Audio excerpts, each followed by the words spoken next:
మనకి తెలుగు మీడియం విద్యార్థులు ఎక్కువ ర్యాంకులు సంపాదించట్లేదు. ఇటు యూపీఎస్సీ ఎగ్జామ్‌లో గాని, గ్రూప్ 1లో అనే భావన ఒకటి ఏర్పడింది కదా! సరే దానికి కొంత పరిష్కారం చూద్దాం. ఎక్కడొస్తది ఈ సమస్య?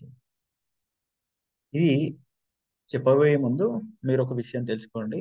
ఇక్కడ మీకు ర్యాంక్ వచ్చేస్తుంది. మీరు ఏదైనా సాధించొచ్చు అని అన్నెసెసరీ మోటివేషన్‌కెళ్ళకుండా ఉన్న వాస్తవాలని నిజాయితీగా, నిక్కచ్చిగా చెప్పదలుచుకున్నాను. కాబట్టి మీరు అర్థం చేసుకోగలరని భావిస్తున్నాను. మీకు దీనికి గల స్పష్టమైన ఉదాహరణలతో తర్కసహితంగా వివరించే ప్రయత్నం చేస్తాను. ఇక్కడ కొన్ని క్వెషన్స్ మీరు చూడండి. ఈ క్వెషన్ 2019లో యూపీఎస్సీలో అడిగారు. 2019లో the sun doesn't set on Arctic circle అనేటట్టుగా అడిగాడు. Above Arctic circle. Doesn't set అంటే సూర్యుడు అస్తమించడు అనేది అడిగాడు. అది ఏ రోజుల్లో అయి ఉండొచ్చు అని కూడా కింద స్టేట్మెంట్స్ అడిగాడు. అది మనకి ఇక్కడ 6th క్లాస్ ఎన్సీఈఆర్టీలో నుంచి వచ్చిన క్వెషన్ ఇది. 6th క్లాస్ ఎన్సీఈఆర్టీలో ఈ క్వెషన్ డైరెక్ట్ గా కనిపిస్తుంది. ఇక్కడ చూడండి 21 ప్రిలిమ్స్ సెట్ ఏ క్వెషన్ కూడా మీరు గమనిస్తే ఈ క్వెషన్ కి సంబంధించిన ఎక్స్ప్లెనేషన్ ఇక్కడ డైరెక్ట్ గా 6th క్లాస్ ఎన్సీఈఆర్టీ పాలిటీలో సోషల్ పొలిటికల్ లైఫ్ 1లో Jana Gana Mana was translated by Gurudev Rabindranath Tagore Bengali to English అని ఇచ్చాడు. ఇక్కడ మదనపల్లి చిత్తూరులో జరిగింది. దీన్ని with reference to Madanapalle of Andhra Pradesh అని 2021లో ప్రిలిమ్స్ లో అడిగిన క్వశ్చన్ ఇది. 6th క్లాస్ ఎన్సీఈఆర్టీ బుక్స్ ఇవన్నీ.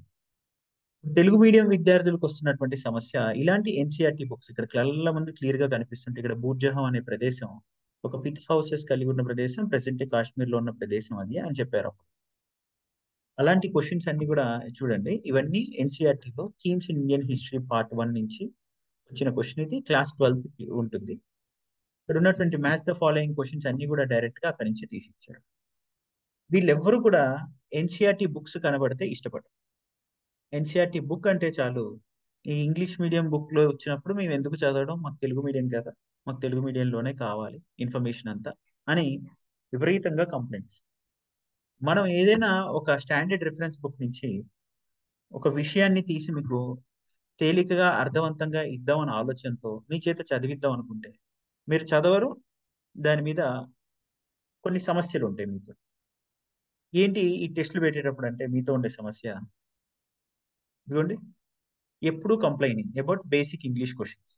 చాలా తేలికగా 6th 7th class text books నుంచి ఇచ్చిన ఇంగ్లీష్ చదవడానికి కంప్లైంట్ చేస్తారు. ఏవైనా కొంచెం చదివిద్దాము అనే ఉద్దేశంతో ఇచ్చిన క్వశ్చన్స్ ని వాళ్ళు యాక్సెప్ట్ చేయరు. కానీ ఇక్కడ ఏం జరిగింది అటువంటి ఉదాహరణకి మీరు ఒకటి చూడండి. ఇది నేను 6th క్లాస్ ఎన్సీఆర్టీలో ఇచ్చిందండి. 6th క్లాస్ ఎన్సీఆర్టీలో మనం అప్ స్కేల్ అప్పుడు తీసుకున్న క్వశ్చన్ అని యూపీఎస్సీకి సంబంధించి క్వశ్చన్స్ ఇస్తూ ఇక్కడ ఒక question statement rice was abundantly found at Harappan site అని ఇచ్చారు. అది రాంగ్ స్టేట్మెంట్. ఇక్కడ finds of rice are relatively rare అనేది చూడండి.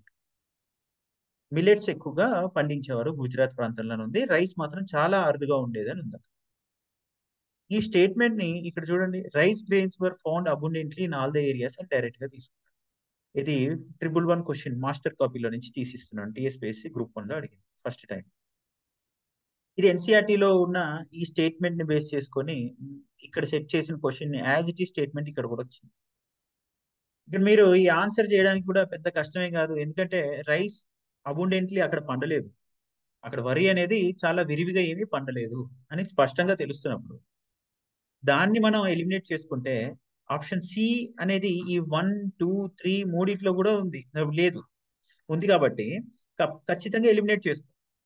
ఈ 1, 2, 3 ఎలిమినేట్ చేసుకుంటే మనకి 4th మాత్రమే ఆప్షన్ అవుతుంది. సింపుల్ గా ఈ ఒక్క సి స్టేట్మెంట్ రాంగ్ కాబట్టి దాన్ని ఎలిమినేట్ చేసుకుంటే ఈ 4th రైట్ అవుతుంది. మనం చూస్ చేసుకోవచ్చు. ఇలాంటి మోడల్లోనే మీకు ఒరిజినల్ పిక్స్ ఇస్తుంటే సార్ మొత్తం ఎన్సీఆర్టీ తెలుగులో ట్రాన్స్లేట్ చేయండి. మీకు ఎన్సీఆర్టీ మొత్తం తెలుగులో ట్రాన్స్లేట్ చేసేటప్పుడు నేను పిక్స్ ఇవ్వడం ఎందుకు? దాని ఉద్దేశం ఏంటి? దాని లక్ష్యం ఏంటి? ఇది ఇంకొకటి చూడండి. కేపీఐ సబ్స్కేల్ మెంటర్షిప్ ప్రోగ్రామ్ లో ఇక్కడ ఎన్సీఆర్టీ టెక్స్ట్ బుక్ నుంచి ఇచ్చిన ఖజురహో టెంపుల్స్ గురించిన విషయం చెండేలా కింగ్స్ టైంలో ఉంది. ఇక్కడ హిందూ అండ్ శైవ జైన్ సెక్ట్స్ వీటికి సంబంధించినటువంటివి ఉన్నాయన్నమాట. వైష్ణవ శైవ ఇవన్నీ హిందుత్వంలో పార్ట్. జైన్ సంబంధించినటువంటి కొన్ని మాన్యుమెంట్స్ కూడా ఉన్నాయని చెప్తున్నారు. కల్చరల్ మార్వెల్స్ ఉన్నాయి. ఈ చండేలా డైనెస్టీ హిందూయిజం జైనిజం సంబంధించి క్వశ్చన్ ఒకటి వచ్చింది. ఈ రెండు స్టేట్మెంట్స్ తెలిస్తే చాలు. బి అండ్ ఈ ఉన్న ఏకైక ఆప్షన్ ఈ 3 మాత్రమే ఇందులో మాస్టర్ కాపీలో నుంచి ఇచ్చాడు. ఇది కూడా ఎన్సీఆర్టీలో నుంచి తీసుకుంది. ఇలాంటి ఎన్సీఆర్టీలో నుంచి తీసుకుని ఇక్కడ చూడండి, కైకలోర్స్ వీవర్ కి సంబంధించిన కమ్యూనిటీ. ఇక్కడ కోలికార్స్ అని ఇచ్చారు. ఇక్కడ కైకలోర్స్ జిహన్, ఇక్కడ దేవాంగస్ తంతి ఇవన్నీ ఇచ్చారు. రకరకాల చేతి వృత్తులకు సంబంధించిన స్టేట్మెంట్స్. ఇవి ఎన్సీఆర్టీలో 8th క్లాస్ లో ఉన్నటువంటి టెక్స్ట్ బుక్. ఏంటంటే 6th class 7th class 8th class పిల్లలు చదివే టెక్స్ట్ బుక్స్ నుంచి జస్ట్ సింపుల్ స్టేట్మెంట్స్ పిక్చర్స్ గా ఇలా ఎగ్జామ్ లో ఇస్తుంది. చదవడానికి కూడా ఇబ్బంది పడుతుంది.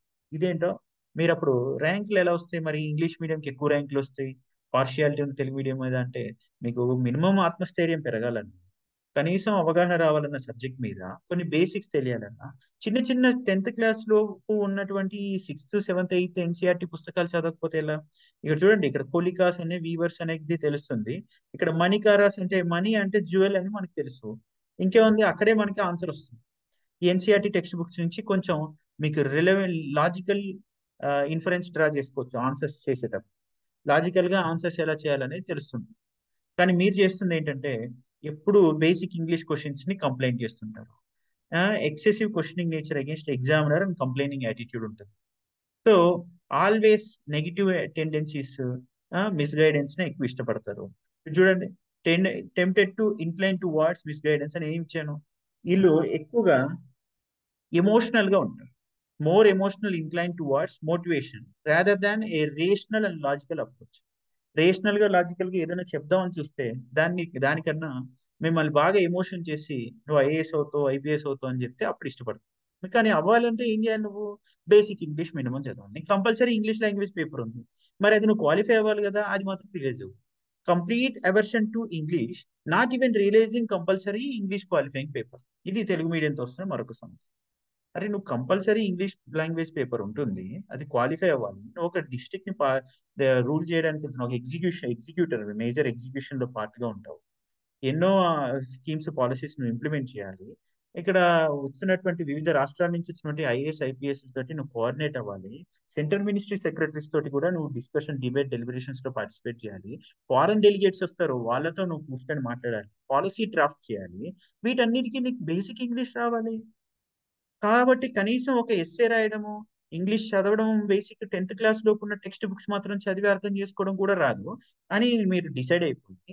నేను చదవనని డిసైడ్ అయిపోయింది, నాకు అన్ని తెలుగులోనే కావాలి. టెక్స్ట్ బుక్ లో నుంచి ఇదిగా నేను ఇచ్చినట్టుగా ఇలాంటి పిక్చర్ ఏదైనా తీసిస్తే ఇది చదువు అని ఇస్తే చాలు. దాని మీద లేదు నేను తెలుగు మీడియం కాబట్టి నాకు తెలుగులోనే కావాలి, ఆఖరికి ఆ ఎన్సీఆర్టీ బుక్స్ కూడా నాకు తెలుగులోనే కావాలి. ఇలా అంటే మనకి ఒక డిస్ట్రిక్ట్ కి కలెక్టర్ ఎలా అవ్వగలుగుతావు, మినిమం క్వాలిఫైయింగ్ పేపర్ ఎలా క్లియర్ చేయగలుగుతావు, నువ్వు ప్రిపరేషన్ నిజాయితీగా కరెక్ట్ గా ఇలా చేయడం వల్ల అవుతుందా లేదా అని నువ్వు పరిశీలన చేసుకోగలుగుతున్నావా అనేది ఒకసారి చూడాలి. ఇలాంటివి నేను ఓపెన్ గా స్ట్రైట్ గా చెప్తే మీరు నొచ్చుకుంటే మీరు ఖచ్చితంగా ఇబ్బంది పడదు. అది మీరు రాంగ్ గైడెన్స్ లోనే ఎక్కువ ఇంట్రెస్ట్ చూపిస్తున్నట్టు అర్థం.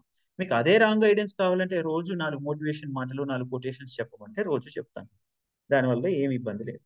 మీరు రైట్ గైడెన్స్ కావాలంటే మినిమం చిన్న చిన్న టెక్స్ట్ బుక్స్ చదవండి, కనీసం ఆంగ్ల పరిజ్ఞానం పెంచుకోండి, కనీసం ఒక ఎస్సే రైటింగ్ అనేది ఇంగ్లీష్ లో కొంచెం కనీసం క్వాలిఫై అవ్వగలిగేటట్టుగా రాయగలిగేటట్టుగా పెట్టుకోండి. ఇలాంటివి మీకు క్వశ్చన్స్ రూపంలో ఇచ్చి చిన్న చిన్న ఆన్సర్స్ మీరు టెక్స్ట్ బుక్స్ నుంచి ఇచ్చిన ఈ బేసిక్ పిక్చర్స్ ని కొంచెం చదువుకుంటే ఏమవుతుంది? దీనివల్ల మీకు వచ్చే నష్టం ఏంటి? కొంచెం చదివి గూగుల్ ట్రాన్స్లేటర్ ఉంది పక్కన, ఇంకొక డిక్షనరీ ఉంటుంది, ఆ సబ్జెక్ట్ కి సంబంధించిన పరిభాష దొరుకుతుంది, నైఘంటికలు పరిభాష అనేది మనకు ఉంటుంది, పారిభాషిక పదకోశం అనేది ఉంటుంది ఇక్కడ. ఇలాంటివి కొనుక్కొని కొంచెం తెలుగు అకాడమీ బుక్ లో జాగ్రఫీ పారిభాషిక పదం, తెలుగు అకాడమీ బుక్ లో మనకి స్పష్టంగా తెలుగులో ఇచ్చిన పదానికి ఇంగ్లీష్ లో బ్రాకెట్ లో ఇస్తుంటారు. చిన్న చిన్న నేర్చుకోండి, కొంచెం కష్టపడండి, దానివల్ల మీకు వచ్చే నష్టమేం లేదు కదా అని నేను చెప్తే, అది కూడా ఈ ఎగ్జామ్ నాకు స్పూన్ ఫీడింగ్ అవ్వాలి, తేలిగ్గా వచ్చేయాలి. సార్ మిమ్మల్ని నమ్ముకొని వచ్చాం కాబట్టి నాకు బదులు ఎగ్జామ్ నువ్వే రాసి నాకు ఐఏఎస్ తెప్పించి పెట్టు, నేను ప్రశాంతంగా ఉంటాను అనే ఫీలింగ్ లో మీరు ఉంటే మాత్రం అది సాధ్యం కాదు. మీ బదులు ఎగ్జామ్ మేమే రాయడం అంటే కుదరదు. మీకు ఇలాగ సింప్లిఫై చేసి కరెక్ట్ గైడెన్స్ ఏంటనేది R&D చేసి రీసెర్చ్ డెవలప్మెంట్ చేసి కంటెంట్ నీట్ గా డెవలప్ చేసి ఇవ్వడానికి అయితే వస్తుంది.